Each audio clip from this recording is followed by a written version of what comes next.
little bit more towards the normal side of a sports world, other than we're still talking to you from our living rooms. But Evan, it's been a pretty busy weekend, I would say. Yeah, we got some sports back this week. That's awesome to see. Basketball and hockey seem to have the right idea, Sierra, of how to actually do this, i.e. a bubble. The NFL and the MLB a little bit further behind, but I think one thing that we have learned is that these leagues, for better or worse, are just going to power through these positive tests. And I think that's what you're going to see with the NFL too, is there's going to be some positive tests, there's going to be some rocky patches, but in all likelihood, the owners in the league are just going to decide that we're just going to go right through them all and, just quarantine the people that get it and just move on. And I think that's a scary proposition, but that's where we're at. Well, the NFL opt-out date is set, right, for 4 p.m. on Thursday. So we'll see if the number grows for the Patriots. It's currently at 8 players opting out. I have a feeling there might be a couple more coming before Thursday, but we'll see. As always, drop your questions in the live chats on YouTube. Tweet us your questions. We'll get to them all. We are going to start with a couple that we got on Twitter, starting with Bryson. He said, can Cam be extended midway through this season if he's playing lights out by game 8? Can they use some of the current cap gained from opt-outs to lower his overall average over a new deal? Well, he can definitely be extended at any time and reworked at any time as well. So the Patriots go out and sign, let's say, Jadeveon Clowney, and Cam Newton feels a little bit slighted by his contract. The Patriots might like to incentivize that deal to put a smile on his face. Now, in terms of extending his deal to lower any cap numbers, his cap number this year is so freaking low, Sierra, that if they extend the contract, it's only going to go up. So right now they're getting an absolute bargain with him on the veteran minimum. If they extend him this year and they have that extension count towards the cap this season, then maybe that does help them by kind of lowering the cap numbers down the road if they front load it because of the cap space that they have from the extra COVID space. But in reality, it's going to raise his cap number because it is so low right now. Well, Brady Anderson wants to know what the Patriots cap is now since the opt-outs. Well, they're at about $35 million, but I think the biggest thing that people need to realize about these opt-outs, first of all, is that it is not free money, folks. This is not Monopoly. We're not getting free money from the NFL, and they're just handing it to the Patriots and saying, go out and sign whoever you want. This is a loan. It's an advance on the 2021 cap, because what's going to end up happening is guys like Dante Hightower and Marcus Cannon and Dan Vitale, all these players that were supposed to be on the team this year that opted out, their contracts just kick down the road until next year. They toll. So they go on pause and then they come up again in 2021. So Hightower, for example, was supposed to be a free agent at the end of the year. He is now not a free agent, but now his contract is on the books for the 2021 season. So Patriots got to be careful. You can't just spend all of it right now because then you'll roll over none of it into next season. So there's a little bit of sort of math that has to go on there and sort of cap maneuvering, but don't think of it as free money because it's not. It's a loan. It's an advance on this year's cap to make up for the opt-out guys so that you can go and sign other guys to one-year deals to replace those players for the season. Well, sticking with this same topic of cap space, we have a question here from Bryson. Do you think Bill Belichick makes more trades this year with the extra cap room, or does he fill the roster with free agents? If a player passed COVID testing on one team and gets traded, does he still have to pass all 3 tests before joining the new team? That's a little bit more of a COVID-related question here. That's a good question, though, because I think that it's important to remember that this year, more than others, it might be more difficult to pull off trades based off of the COVID regulations. And although they can do trades still, if a player does leave one team and go to another, he is subject to the COVID testing, and he is going to have to quarantine in the meantime until he fails or passes negative, whatever way you want to look at it. Test negative for 3 consecutive tests because you're going on a travel, you're going across state lines into another state, and you're really resetting the clock there from a COVID perspective. So players traded during the season, free agents, they're all going to be subject to the COVID testing and make sure that they pass New England's version of that testing protocol. So that's going to be a tricky part about trades is that can you get that player and do you know that player is healthy to get him on the field right away? That would obviously be the optimal situation. But it's not like past years where you trade for a guy on Tuesday and he's out at practice for you on Wednesday. I don't think that that's exactly how it's going to work. Well, we've got a couple names being thrown out there as potential fits for the Patriots. People want to know if you think they could be a realistic get for the Patriots or even a fit? Clay Matthews, Everson Griffith. So Clay Matthews, I think, would be a nice fit as sort of that 3-4 outside linebacker, a little bit more experience. But in all honesty, I think Chase Winovich is a better player right now than Clay Matthews is. And Matthews, over the last 3 seasons, has seen his PFF grade decline in each of the 3 seasons, and he had a career low grade in 2019. What's that tell you? He's a veteran that's probably at the tail end of his career. I don't want to use the word wash because that's mean, but we're getting towards that sort of territory with Clay Matthews, and I'd rather them just play the young guys, quite frankly, than bring in somebody like that. Everson Griffin is a really talented player. I know they had interest in him in the draft way back when, but I do think that he's going to demand a little bit more money than the Patriots are probably going to be willing to go to. When you look at it from Everson Griffin's perspective, from J.D. Clowney's perspective, unless somebody is paying you enough to make it worth your while, is this really the season that you want to play on a bargain contract? I don't know if it necessarily is. So I think there could be a lot of instances where guys like Clowney, guys like Griffin, who are still free agents, end up just sitting out the year and worrying about 2021. And our friend Michael on YouTube here has a proposition for you. Evan, buy or sell. N'Keal Harry will be the #1 wide receiver this season. He thinks he's Cam's type of guy. Well, #1 wide receiver, you say that to Bill Belichick and he'll just laugh right in your face. I mean, what does that really mean? I don't know if he means from a production standpoint or just kind of attention standpoint in the offense. I do think N'Keal is ready for a big year 2, but I don't know if he's necessarily jumping Julian Edelman in the proverbial wide receiver 1 chase. But I do agree that Cam has a great fit with N'Keal because of his success with guys like Devin Funches and Kelvin Benjamin in the past, these big-bodied receivers that aren't necessarily known for separation and speed and running away from defensive backs, but are guys that need to really succeed with body positioning and boxing out and contested catch points and stuff like that. And I think that is what he can do with N'Keal, is throw those back shoulders, throw those high point fades, and not necessarily look at the precision passing attack that we saw with Tom Brady, where it's all about timing and chemistry, all those types of things. You know, you run to this spot right now and when you turn the ball, will be right there. That's not necessarily the offense that they're going to have to run with Cam. So I do think that helps guys like N'Keal a lot, who are more just athletes that need to win down the field, run into space, get the ball in their hands, and do those sort of things. Oh, I think we lost Sierra again. This is the second time that this has happened to us, a little technical difficulties, and we'll see. I think our buddy John Zanis is going to jump on here with me in a second. There he is. If that's what has to happen, Evan, I'm glad to jump on here. Pinch hit.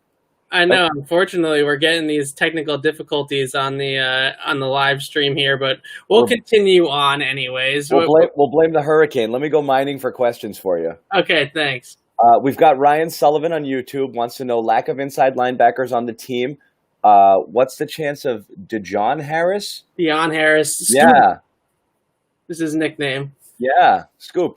What's the chance he makes the team as a run-stuffing linebacker? I think he does have a chance to make the team because, you know, you really look at that Elandon Roberts role. Yeah, you know, Bentley, I think, is going to play primarily in that spot, but now he's going to have to take a lot of Dante Hightower's snaps as well. So I could see Harris being the guy that makes the team as sort of that third linebacker. I think the question is how many linebackers does Bill Belichick actually plan on having on the field at once? And I'm talking about off-the-ball guys, right? You know, a lot of the time the Patriots like to run that diamond front where they really only have one linebacker. It's a 5-1 look.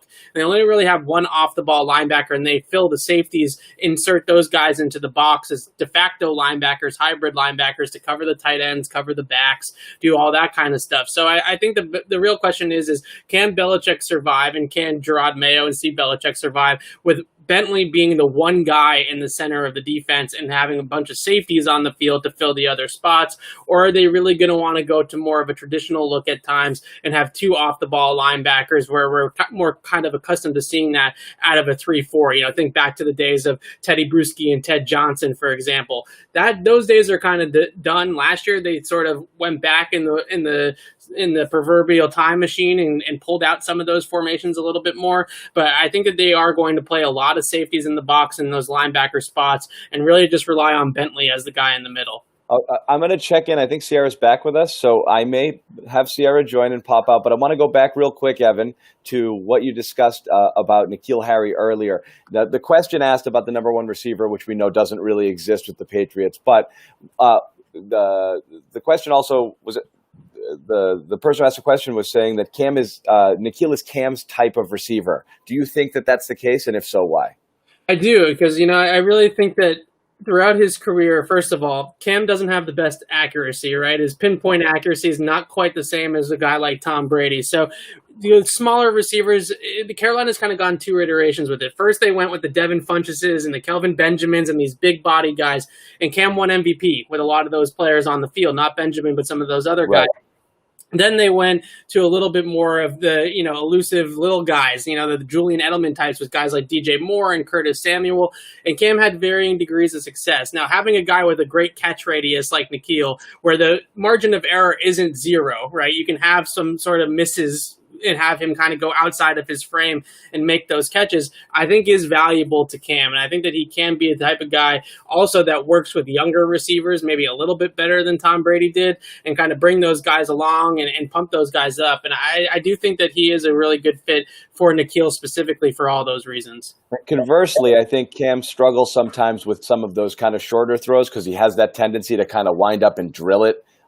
So I'm curious how receivers like Edelman and those guys on their option routes are doing. Let me welcome in Sierra and see if the audio is working. Sierra, you back? I'm back. Do you hear me? Okay. Evan is so relieved. You're doing fine. I'm going to jump back and I'll let you guys continue. Here. If you fall off, I'll jump on again. Perfect. I think we're good. I fished out my iPad. We've ditched the laptop. All right. New setup. We should be secure. I'm signing off. You guys take it from here. Perfect. Sorry about that, Evan. I left you hanging there. I don't know why I was kicked off, but we're just going to keep on trucking through here. We have a couple questions on Twitter that we haven't gotten to yet. One about Josh McDaniels and really his job title. Obviously, he's offensive coordinator, but we have a question. Do you think he no longer has the QB title in his job description because they may look to focus on coaching other individual positions, such as wide receiver and offensive line, with young position coaches at those spots? It's a good point. Honestly, I hadn't really thought of it from that perspective, but I think the interesting thing about Josh McDaniels not being the quarterback coach, this is the first time that the Patriots haven't had their offensive coordinator as the quarterback's coach since the early 2000s. Usually those two spots are, work in tandem for the Pats. But I think the biggest thing with McDaniels not being the quarterback coach is Bill Belichick's love and infatuation for Jedd Fisch. I mean, we heard him on his press conference last week, just the gushing that he did about Jedd Fisch and all of his experience at the college level and the pro level at different positions on the offense, quarterbacks, special skills position players, those types of guys. And really the kind of new age offensive schemes that Fisch might be able to bring from his past stops. And I think the new ideas and the fresh perspective on the position and on the offensive scheme as a whole is something that the Patriots are really looking forward to. And I think that they were looking for a spot for Fisch on the coaching staff. Quarterbacks was the obvious one because he is sort of a quarterback whisperer, and that's why he ended up taking that title from McDaniels. Well, we got a couple questions here on our YouTube. Ryan Sullivan, other than Delaney Walker, what free agent tight ends do you think the Pats could target? Would a reunion with Duane Allen make sense? So I threw out Duane Allen yesterday on Twitter, and I know that has varying degrees of, excitement for Patriots fans. Some not at all. Some kind of understand the value that he brought as a blocker. I think the biggest thing with Duane Allen is that he is healthy now. He's been working out for the season, and he wants to play this year, and is just kind of looking for an opportunity. And to me, bringing in a guy like that who has experience in the system and knows the playbook and doesn't need to really have much study sessions or anything like that going on, like a Delaney Walker, in such a short and compact training camp, that probably makes a lot more sense to me than bringing in somebody that has zero knowledge of systematically what they've been able to do here in New England over the last 20 years. So I think Walker is an interesting player. I always wanted him on the team when he was in his prime because of the work that he does at the top of the route. Very, very quick and has that kind of separation quickness to get open and create separation. But I think that it's going to be an uphill battle for him to be able to learn the playbook and get up to speed in the amount of time that we have. Well, Michael's asking about Sony Michel, which, as we know, the Patriots recently put on the PUP list, at least for the start of training camp. We're not sure whether or not that's going to actually bleed into the regular season. But he wants to know if Sony can finally break the 1,000-yard mark and that Cam Newton can only help Sony as another running threat on this offense. Well, it's certainly true about the fact that Cam is only going to help the running backs, right? By holding the backside of the formation, holding one defender in the box has to have his eyes on Cam, and that is going to give the Patriots numbers elsewhere. I've broken this down in film. It's a lot easier to explain than it is to kind of talk about it, but that's really the crux of the whole thing. I think the big thing for Sony, though, is his health, and first and foremost, and secondly, being able to be a little bit more elusive and a little bit more dynamic in open space. This is one of the running back that has the fewest avoided tackles in the league last year on a per rate basis, on a per carry basis.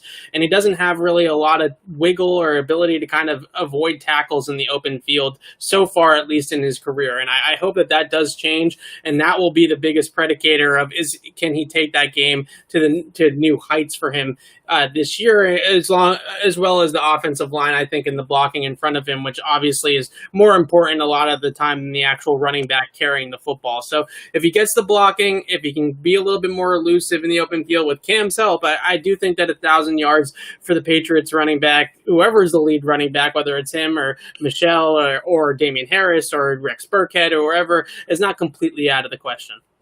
While we're on this topic of players on the PUP list, Mohamed Sanu has also found himself there. We know he dealt with that ankle injury last season, dealt with the off-season surgery, but you've been in contact with Sanu's camp, and it does look like this is not something that's going to be serious and leak into the regular season. Yeah, this is classic Belichick manipulating his roster, right? He doesn't need to have Mohamed Sanu out there right now, so he's able to kind of look at other guys while Sanu is on the PUP list, and that's the way that they're going to go about this. I would really be shocked if Sanu doesn't come off the PUP list on August 12th when they actually get out there and start practicing for real.